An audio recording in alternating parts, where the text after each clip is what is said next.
Welcome back to the new box office breakdown show here on Max Talks Movies. My name is Max Dinnenberg. Today, I'm bringing down the box office of this previous weekend, which was September 15th to the 17th here domestically.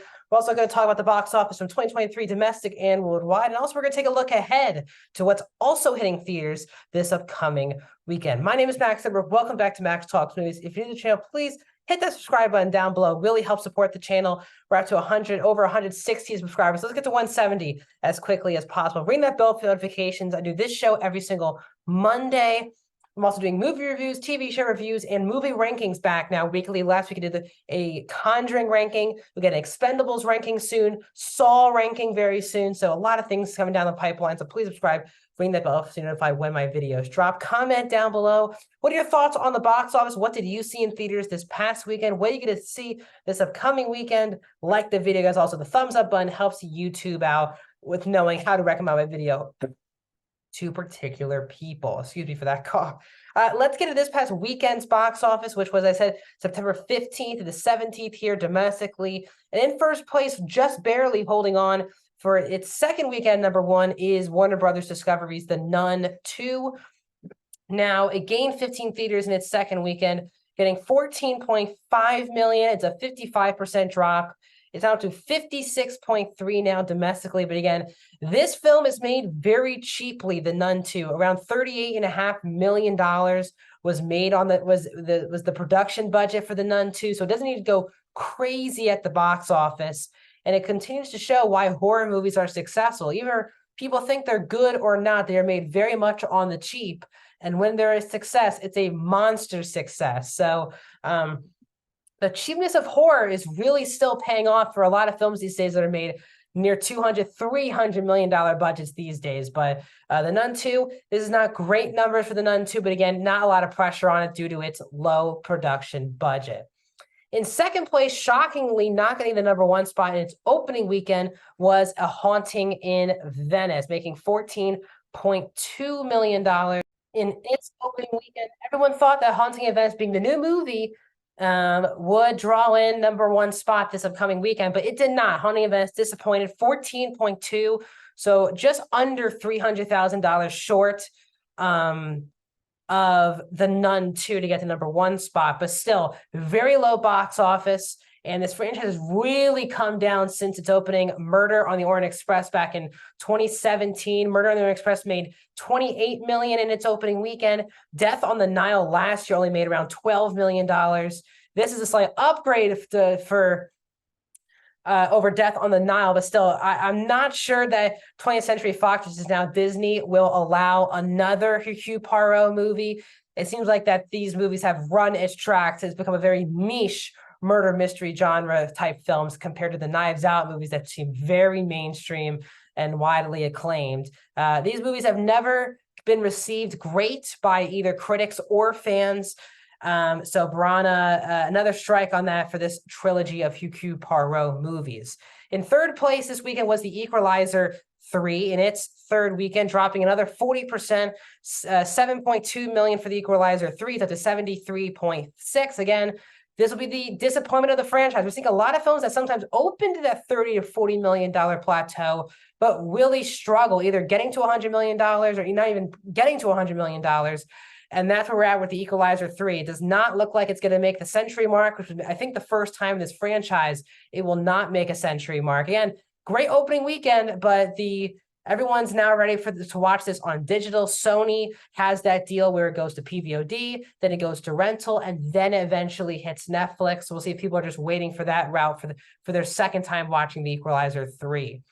In fourth place in its second weekend is My Big Fat Greek Wedding 3, gaining 28 theaters, but it did drop 53%, $4.7 million. It's up to 18.6. We'll get to over my thoughts on why these numbers are so low in just a second. And wrapping up the top 5, staying in the top 5 in its 9th consecutive weekend is Barbie.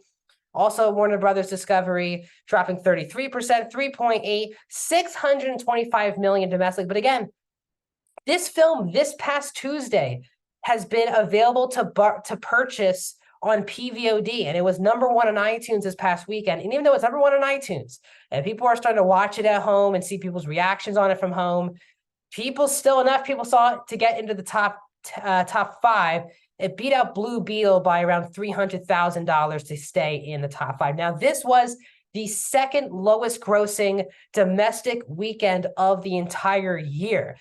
We had our number one and twos were around $14 million, really low numbers at the box office. And with a lot of big movies now pushed due to the strike, it's going to be very interested to see how movies fare until this labor strike is over for both WGA and SAG-AFTRA. Really low box office. There aren't that mega movie coming out very soon. So again, it seems like it's going to be a solid box office, but this is really low this past weekend. We're going to need some higher numbers very soon.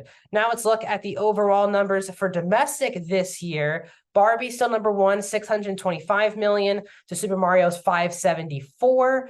Across the Spider-Verse at $381, followed by Guardians Volume 3 at $358. Number 5 domestic is Oppenheimer, which is doing a lot better internationally than it is domestically.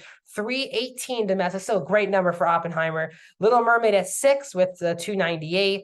Ant-Man and the Wasp Quantumania at $214. John Wick Chapter 4 is at $187. Sound of Freedom is at $174. 183 and 174 is Indiana Jones and Dial of Destiny. Still movies this year, we have 18 $100 million films, which is right where we were last year. Last year, there were 18 $100 million, but pre-pandemic, there was around 30 to 35 $100 million films domestically. So we are still ways away from pre-pandemic times of consistent box office numbers. Worldwide this year, Barbie is still the biggest movie of the year, $1.4 billion now to Super Mario's $1.3 billion. Oppenheimer, third biggest movie of the year now, $912 million. It will not get to $1 billion, but still, the fact that Oppenheimer's in the $900 million range is truly amazing and a huge step forward for Nolan, as he is now without a core studio behind him for all these years. Guardians Volume 3 is at $845 worldwide to Fast X's $714. Across the Spider-Verse is at $686 worldwide, and wrapping up the top 10 is Little Mermaid at 9 with $569, and Mission Impossible 7 with $565. So this upcoming weekend, once again, Dumb Money, which was only in 8 theaters this past weekend, will continue its rollout before it hits wide in 2 weeks. So it will be available in more theaters than it was this past week. But the big movie of the weekend, there's 2 movies hitting theaters. One is a horror film called It Lives Inside.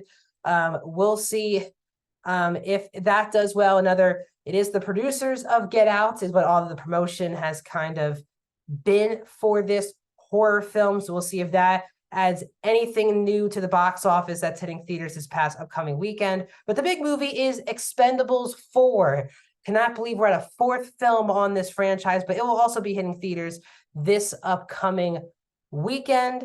We'll see if Expendables can now get some more action. There's no super big horror movies coming out this upcoming weekend, so we shall see. So that's my box office breakdown show. Pretty short this week, as there's a very low and not great numbers. My videos this upcoming week should be another Ahsoka review, spoiler review of the new episode of Ahsoka. We're also going to do a season 2 review of Winning Time that I'm going to be talking about this upcoming weekend as well. Expendables review, including an Expendables movie ranking video here on this channel. I will be doing that. Some more videos to come back here on Monday for another box office breakdown show.